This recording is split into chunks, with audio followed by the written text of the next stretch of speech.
Hello everybody. I have a story to you. The title is My Grandma Mamamita. 6 years old. Ganda is an only child. She is now in grade 1. She lives with her grandma. She calls her grandma Mamita. Ganda's parents are in America. Grandma Mamita takes care of Ganda. She loves Ganda very much. Grandma Mamita and Ganda are very good friends. They play games together.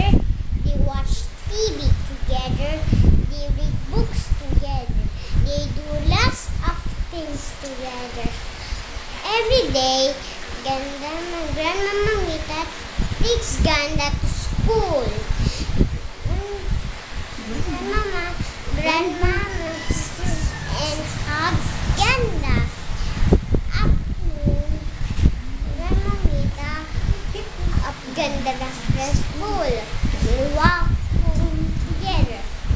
One morning, Ganda wake up. Grandma, where are you?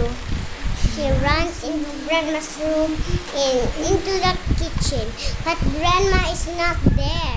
Ganda cries. She cries and cries. Grandma, Uncle Bob say in a sad voice, Grandma is sick. She is in the hospital. Ganda feels sad. Then she say a prayer for Mamita. Dear God, please make Mamita get well soon.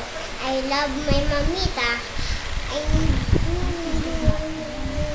After Grandma, you're my Mamita. I'm glad you're back